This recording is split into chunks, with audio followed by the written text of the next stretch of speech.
గ్రంథం 2వ అధ్యాయం 41వ వచనం.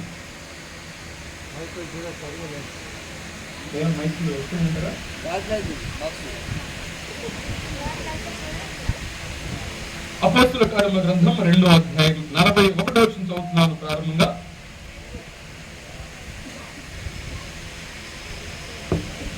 స్పీకర్లు రాట్లా.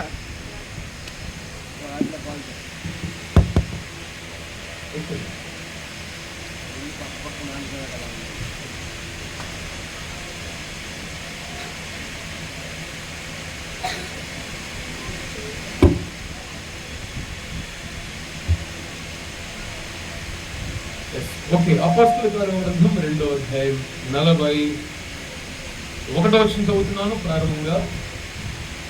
కాబట్టి అతని వాక్యము అంగీకరించిన వారు అన్ని బాప్తిసం పొంది ఆ దినమందు ఇంచుమించు 3,000 మంది చేర్చబడి. 5వ అధ్యాయం 5-10 వచనాలు. 5వ అధ్యాయం 5వ వచనం 10వ వచనం. అననీయ ఈ మాటలు వింటూనే పడి ప్రాణం విడువగా వినిన వారి అందరికీ విడువ భయము కలిగింది. 10వ వచనం. వెంటనే ఆమె అతని పాదముల యొక్క పడి ప్రాణం విడిచెను. ఆ పడుచు వారు లోపలికి వచ్చి ఆమె చనిపోయిన చూసి ఆమెను మోసుకొని పోయి ఆమె దేవుడి యొక్క పాటు పెట్టింది. 6వ అధ్యాయం 1వ వచనం.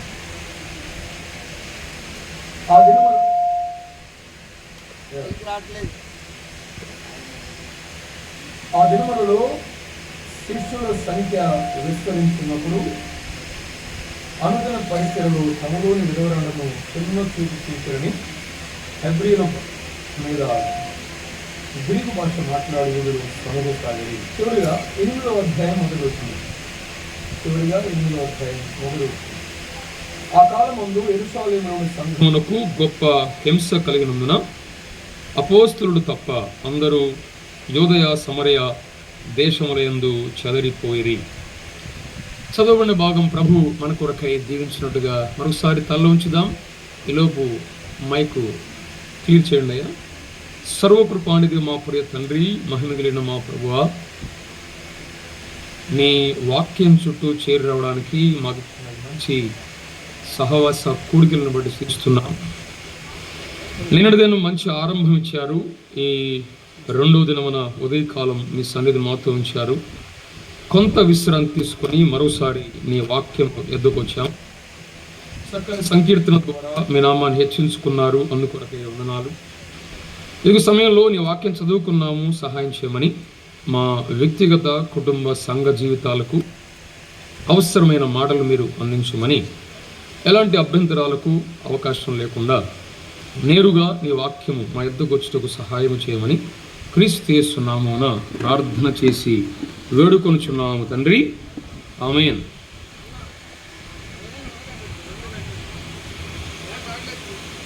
ఓకే,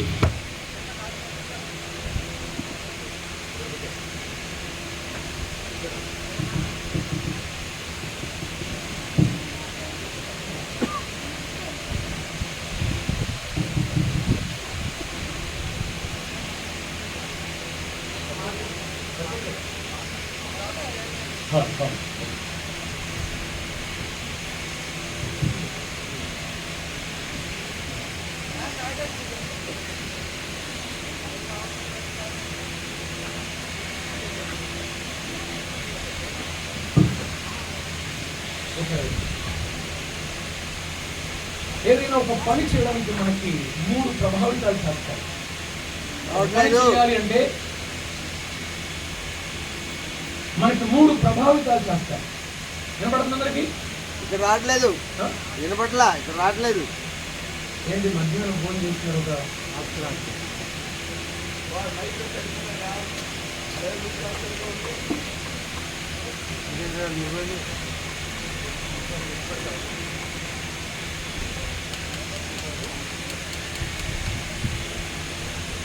స్పీకర్ లేదు ప్రాబ్లం, అది కాదు మైక్ కాదన్న. ఇక్కడ చూడండి, మైక్ కూడా చూడండి, ఆ మైక్ కూడా చూడండి.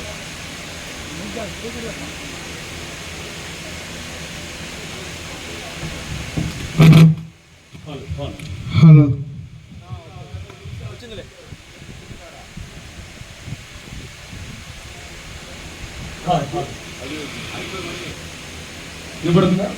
హలో అది వస్తుంది, అది తీసుకోండి. జాన్పల్ గారు అది తీసుకోండి.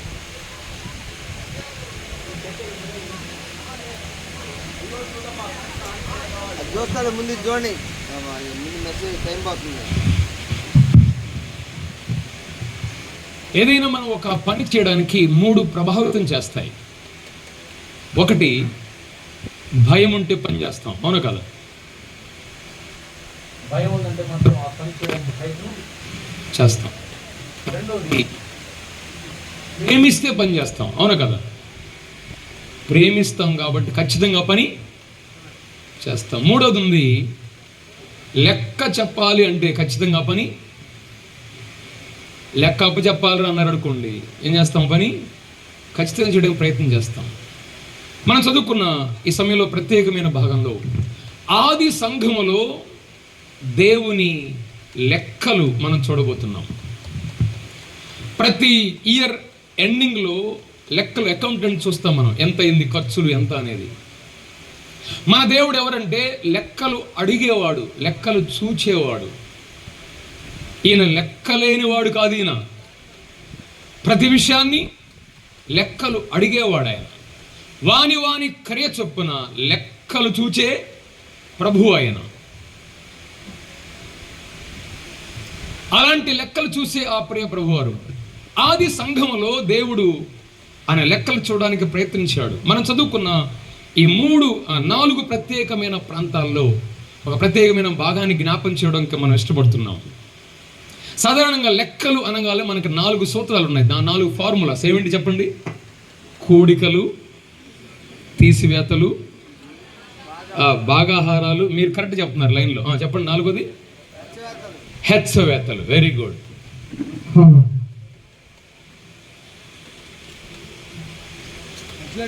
మధ్యలో మీరేంది? 4 ప్రాముఖ్యమైనవి. 1 కూడికలు, 2 తీసివేతలు, తర్వాత హెచ్చవేతలు, భాగాహారాలు. ఈ 4 లెక్కల్లో ఫార్ములాస్.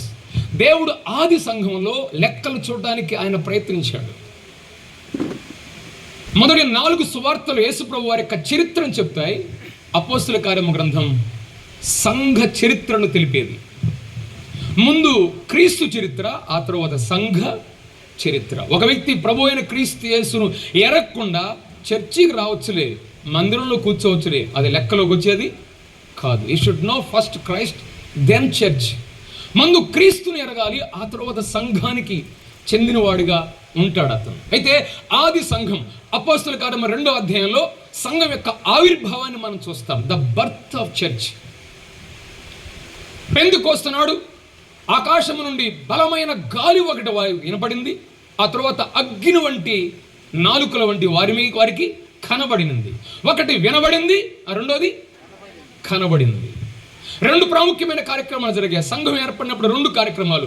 ధ్వని వంటిది వారు వినగా, రెండోది అగ్ని వంటి ఆ నాలుకల వంటి వారి కనబడగా అన్నాడు. వినబడింది, కనబడింది. ఒక సంఘం ఏర్పడాలి అంటే ఈ 2 కార్యక్రమాలు జరగాలి. ఏమంటివి? వినబడాలి, కనబడాలి. ఏది ముందు? కనబడటం ముందా, వినబడటం ముందా? ఇప్పుడు అంతా వినబడటం ముందే, కనబడటం ఎక్కువైపోయింది ఇప్పుడు, అవును కాదా? అబ్బా ఏముందండి అక్కడ అంటున్నారు పోయి, అంటే చూడటానికి చెబుతున్నారు కానీ వినేది లేదు. ఒక వ్యక్తి దేవునితో సంబంధం ఎలా ప్రారంభమవుతుంది? వినటంతోనే, చూడటంతో కాదు. ఏమన్నాడు యేసుప్రభు వారు? నా మాట విని, ఏమన్నాడు చెప్పండి?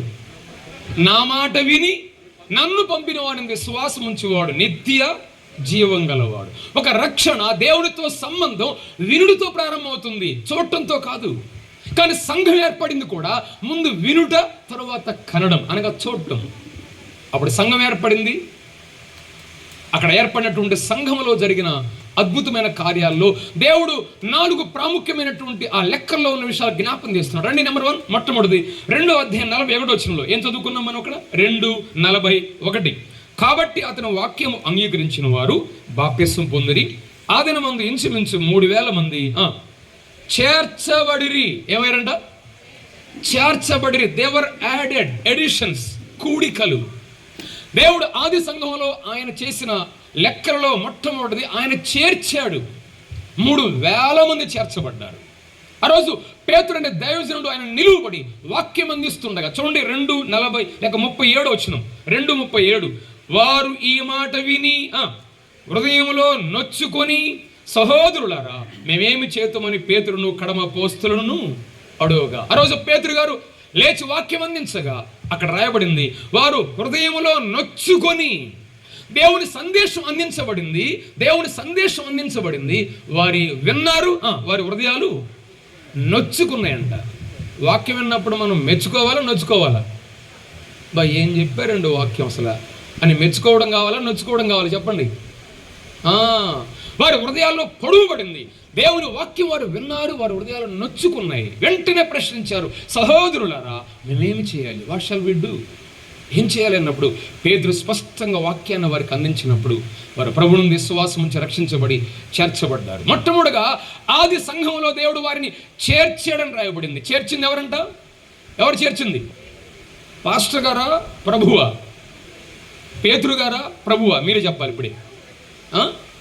ఇప్పుడు లైన్లోకి వచ్చారు, చెప్పండి. ప్రభువు చేరుస్తున్నాడు. చూడండి 47 వచనం, ఆనందముతోనూ నిష్కపటమైన హృదయముతోనూ ఆహారం పుచ్చుకొని చుండ్రి, మరియు ప్రభువు రక్షణ పొందుచున్న వారిని అనుదినం వారితో చేర్చుచుండెను. చేర్చింది ఎవరంట? ప్రభువే చేర్చేవాడు. ప్రభువే చేర్చేవాడు. ఆయనే సంఘంలో చేర్చేవాడు. చాలామంది ఈ మధ్య అపార్థం చేసుకుంటున్నారు. క్రైస్తవ్యాన్ని అపార్థం చేసుకున్నది, వీళ్ళు ఏదో చేస్తున్నారండి, అసలు మార్చేస్తున్నారని అంటున్నారు. చాలామంది ఈ మధ్య క్రైస్తవులను మార్చేస్తున్నారంట. ఎవరు మార్చేసేది? దైవజనులు జి రాజుల గారు ఎప్పుడు చెప్తుంటారు, ప్రపంచంలో ఉన్న ప్రధానులందరూ ఒక చోటకు వచ్చి ఒక పాపిని పరిశుద్ధునిగా మార్చమనండి, మార్చగలరు వాళ్ళు? సాధ్యమైద్దా? అది దేవుడు చేసే కార్యం, ప్రభువు మాత్రమే మార్చగలడు. ఒకసారి దైవజనుడు స్పర్జన్ గారు ఇలా వెళుతూ ఉన్నారంట. సాయంత్రం పూట అలా నడుచుకుంటూ వెళ్ళిపోతుంటే ఒక అతను ఎదురు వస్తున్నాడు. బాగా తాగి ఉన్నాడు ఆయన. తాగి పాస్టర్ గారి దగ్గర రాంగల్ని, సార్ వందాలు సార్ అన్నాడంట. వందాలనగల్ని ఈయనకేం అర్థం కాదు, ఎందబ్బా మంచి తూగుతున్నాడు, అయినా వందాలు చదువుతున్నాడు. సరేలో అనుకున్నాడు. అంతవరకు అయితే బాగానే ఉండేది. కానీ ఇంకోటి ఏదన్నాడు తెలుసా, సార్ నువ్వు చెబితే నేను నమ్ముకున్నానంట. ఇప్పుడు ఏం చేయాలి? దైవజనుడికి దేవుని నడిపింపు ఖచ్చితంగా వచ్చింది. అవునురా, నేను మార్చితే కాబట్టి ఇట్టున్నావు, ఆయన మార్చి ఇట్టుండేవాడు కాదనంట. ఏం చెప్పండి?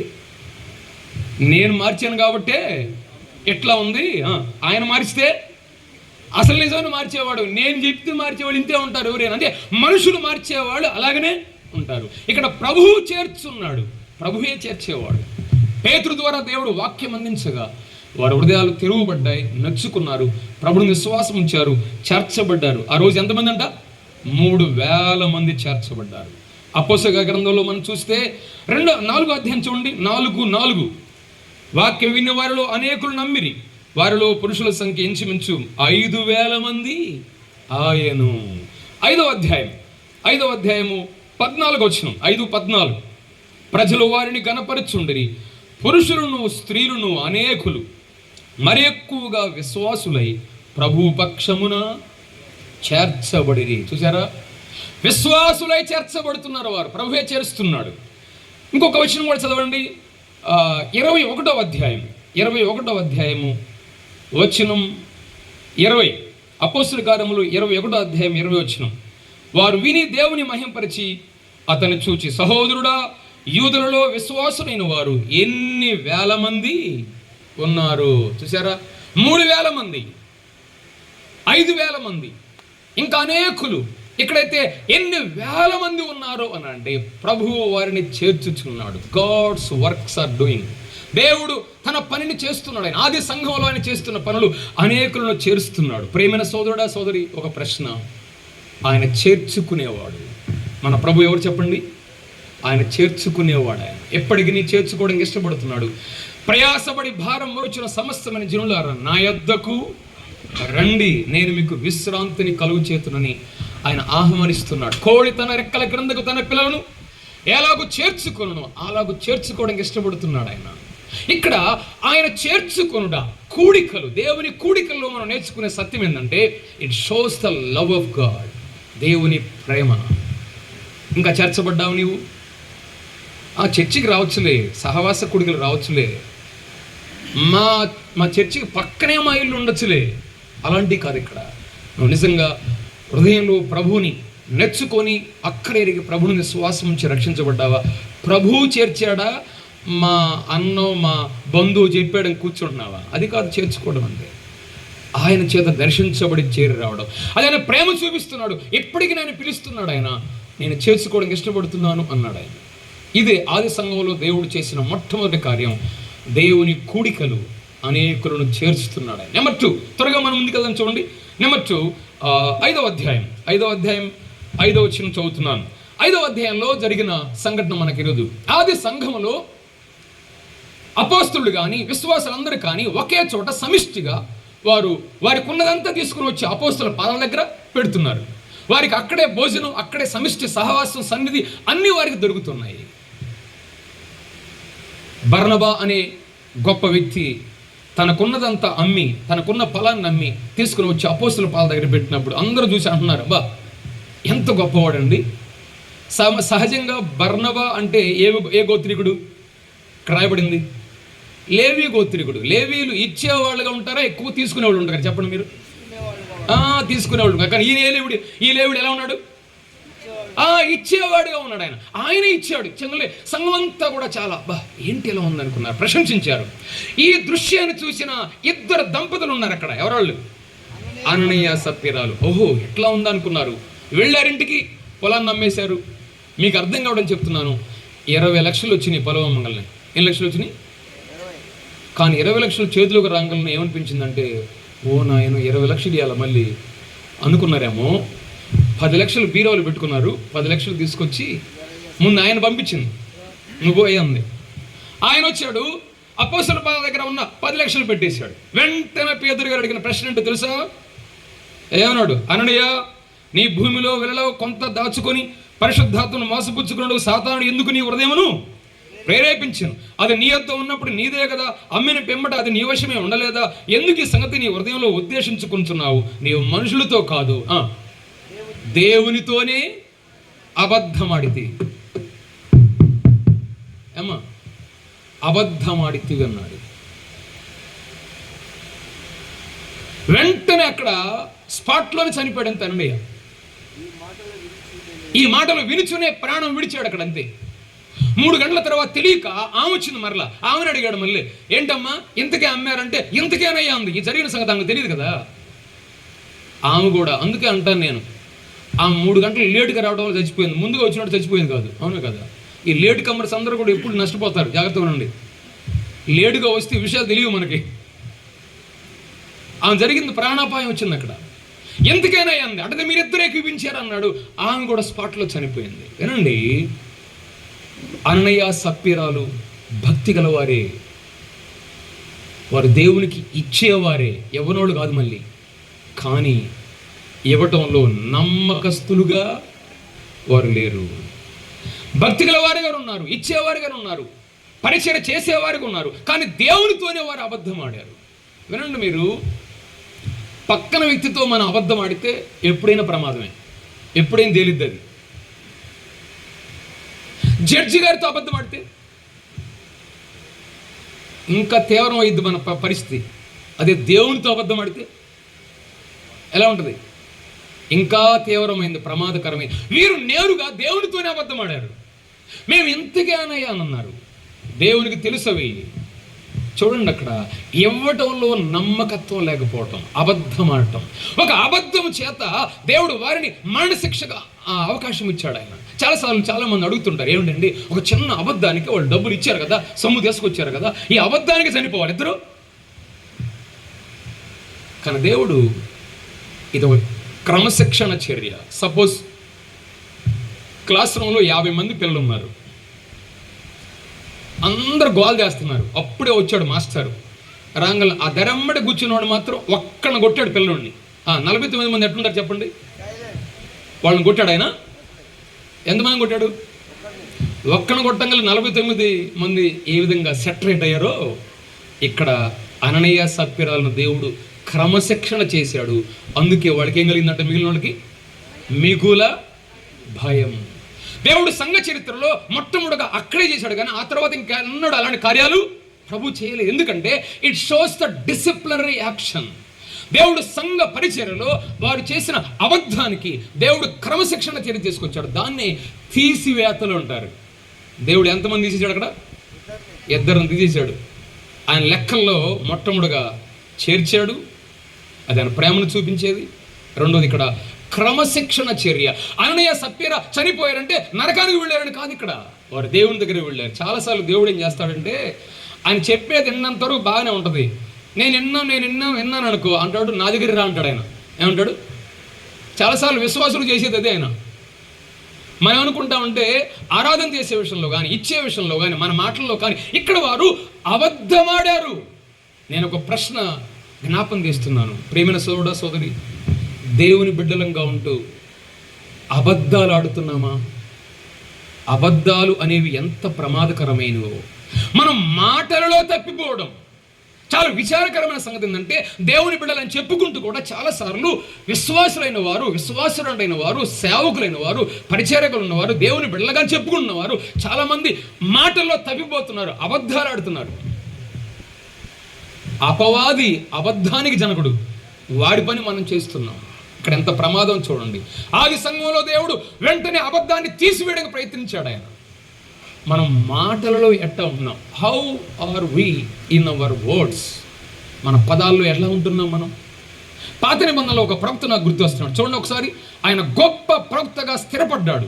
కానీ దేన్ని బట్టి తెలుసా? సమూయేలు మొదటి గ్రంథం 3వ అధ్యాయం 18-19 వచనాలు చదువుతున్నారు చూడండి. సమూయేలు మొదటి గ్రంథం 3వ అధ్యాయం 18-19 వచనాలు, అలాగే 19-20 చదువుతున్నాను. సమూయేలు పెద్దవాడు కాగా యెహోవా అతనికి తోడై ఉన్నందున అతని మాటలలో ఏదియూ తప్పిపోలేదు. కాబట్టి సమూయేలు యెహోవాకు ప్రవక్తగా స్థిరపడినని దాను మొదలుకొని బెర్షెబా వరకు ఇశ్రాయేలులందరూ తెలుసుకుని. సమూయేలు గొప్ప ప్రవక్తగా స్థిరపడినని అక్కడ రాయబడింది. ఆయన యొక్క ప్రవక్త పరిచర్యకు స్థిరత కారణం ఏంటంటే ఒక ప్రధానమైన రహస్యం చెప్పబడింది అక్కడ. ఏంటి చెప్పినది? ఆయన మాటలలో తప్పిపోయిన వాడు కాదు. ఎందుకు మనము అనుభవిస్తున్నాయి, మనం చేస్తున్నాయి, ఎందుకు మనకి స్థిరత రావట్లేదు, దీవెన రావట్లేదు, మనం ఆశీర్వదించబడిన వారుగా కనబట్టలేదంటే కారణం ఏంటి తెలుసా? మనం మాటల్లో తప్పిపోతున్నాం. స్థిరత రాకపోవడం కారణం ఏంటంటే you are a failure in words. మాటల్లో మనం తప్పిపోతున్నాం. సమయాలు మాటలో ఏది తప్పిపోలేదంట. దానికి రహస్యం ఏంటంటే దాని ప్రక్కనే ఉంది. కారణం ఏంటి చూడండి. అక్కడే వచనం 19. సమయాలు పెద్దవాడు కాగా యెహోవా అతనికి దేవుడు తోడై ఉన్నందున. అంటే సమయాలు ఏ మాట మాట్లాడుతున్నా సరే ఏమనుకుంటాడు?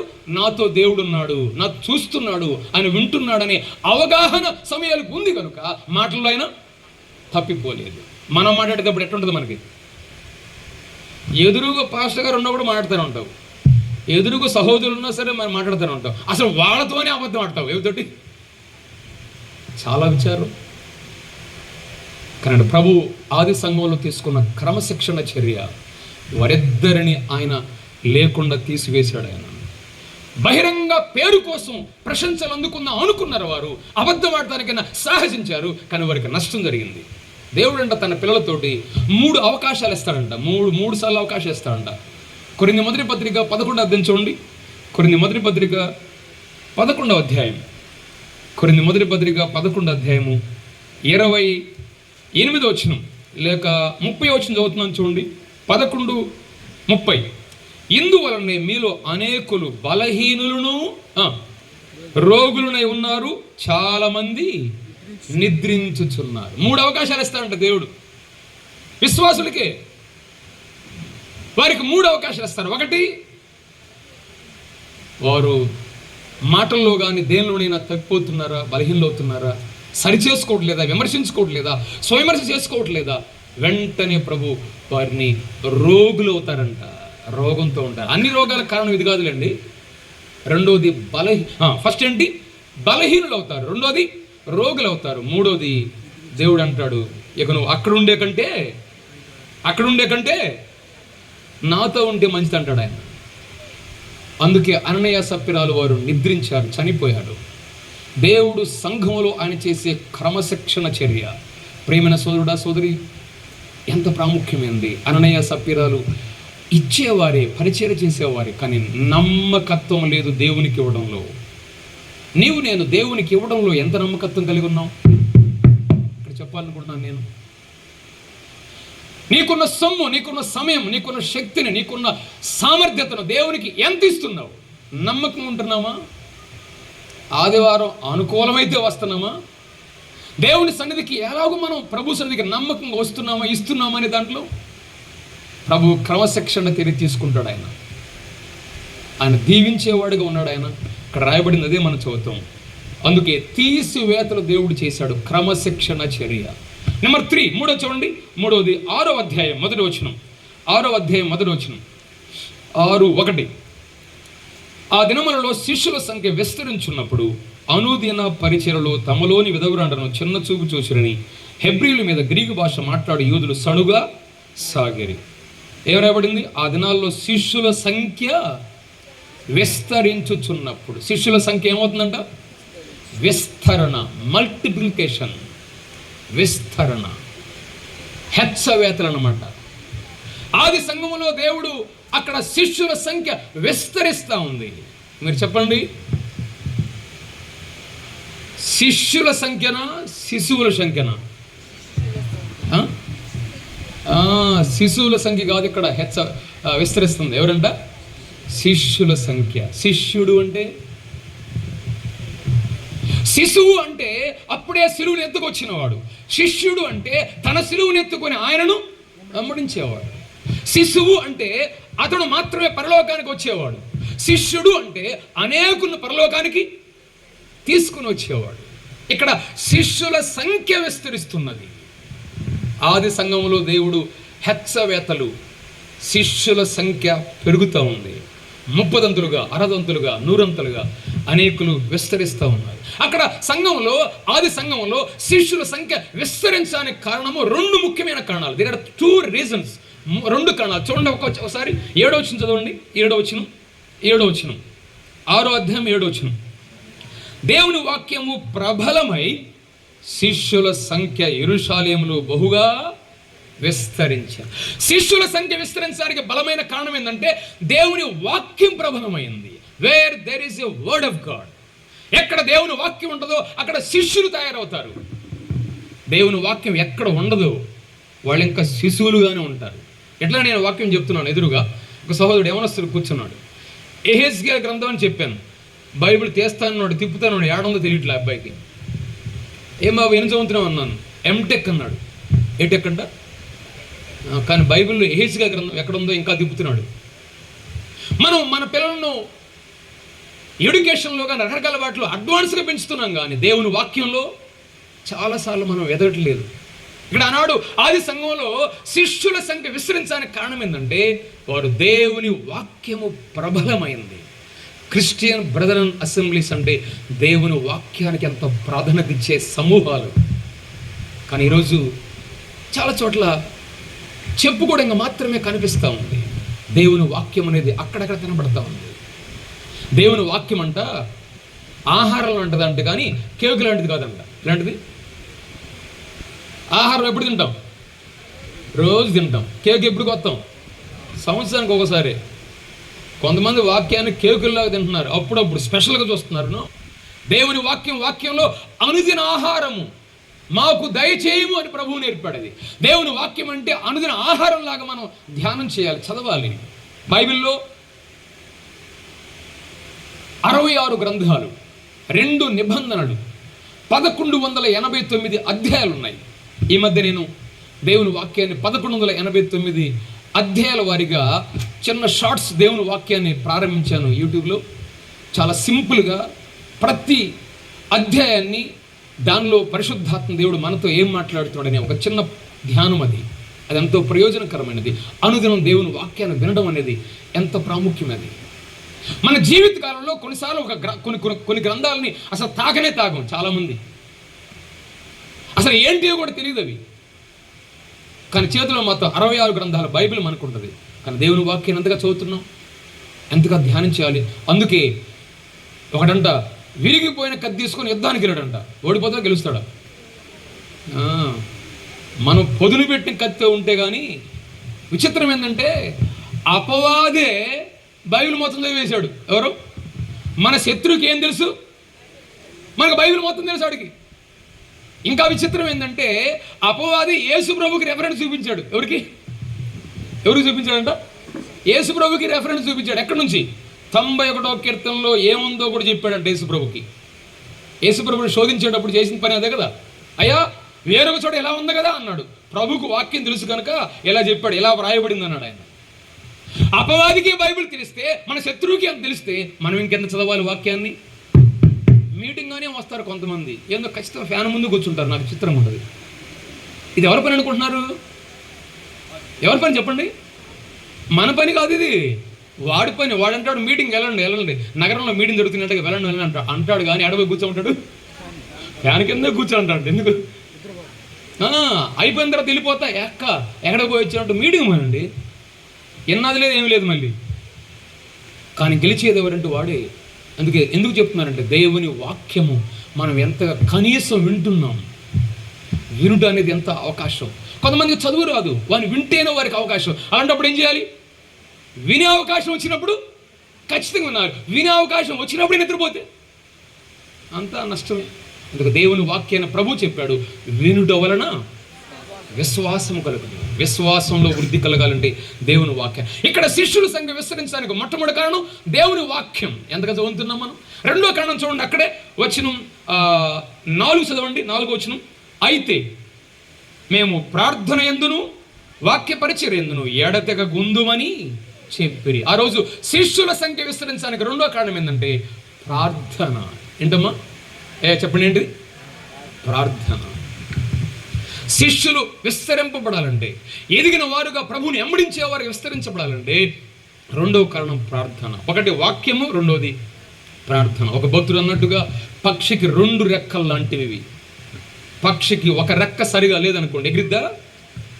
ఎగరదు. మనం పైకి ఎగరాలంటే, విస్తరించాలంటే, అభివృద్ధి పొందాలంటే, ఆశీర్వదించబడాలంటే ఈ 2 రెక్కలు బ్యాలెన్స్గా ఉండాలి.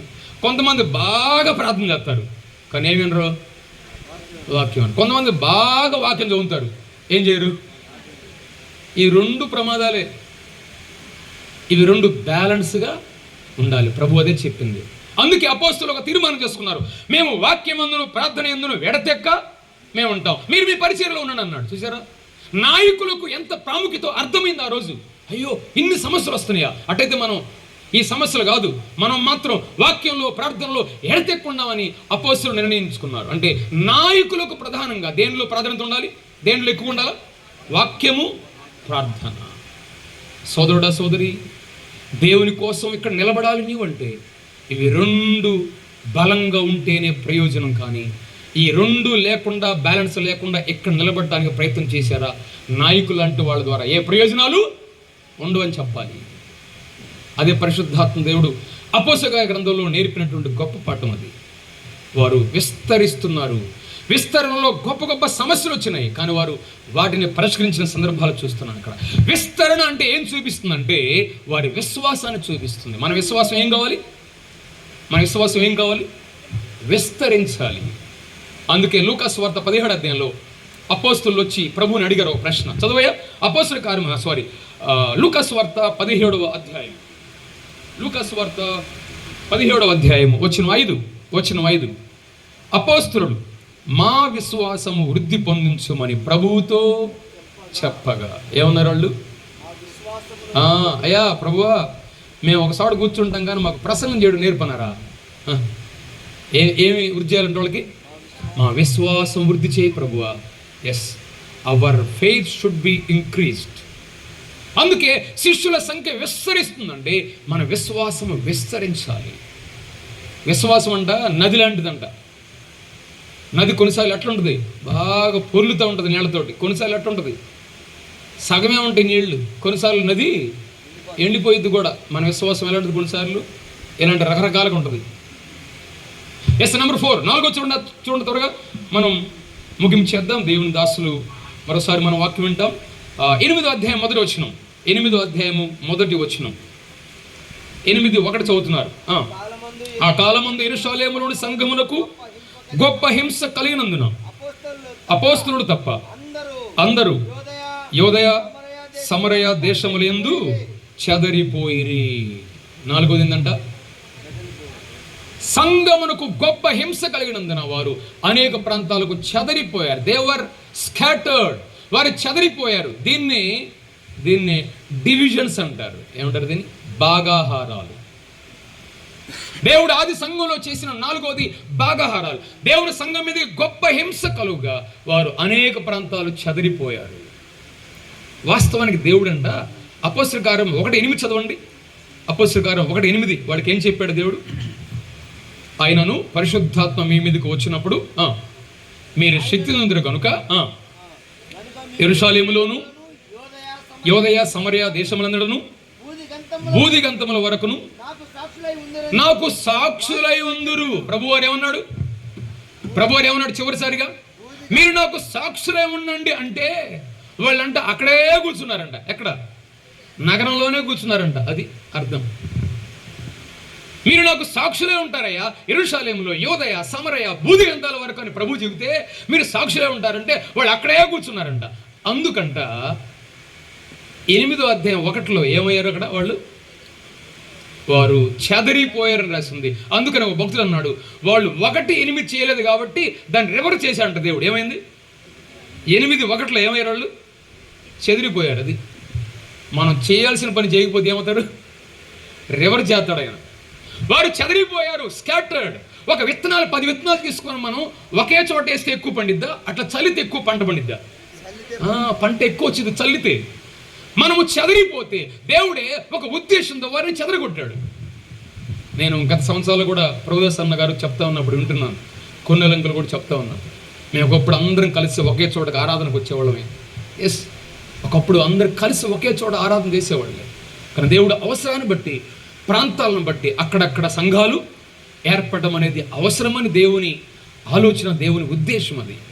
అయితే అందరూ సహకరిస్తూ సహవాసంతో సంబంధాలు కలిగి కొనసాగటం అనేది ఎంత అవసరం. అసలు సమాధానంతో కలిసి ఉండటం అనేది ఎంత గొప్ప ఆశీర్వాదం అది. కానీ దేవుడు అక్కడ వారు సాక్షులుగా లేకపోతే వారిని చెదరగొట్టాడు ఆయన. వారు చెదరిపోయారు. దేవుడు తీసుకొచ్చిన విభజన ఎంత గొప్పది. అద్భుతం ఏంటంటే ఆ చెదరిపోయిన వారు వెళ్ళి వాక్యం అందించగా ఏం చేశారంట? చూడండి 8:4 చదవయ్యా. 8:4 అక్కడే. కాబట్టి చెదరిపోయిన వారు సువార్త వాక్యమును చెప్పారా? సమస్య చెప్పుకుంటూ వెళ్ళారా?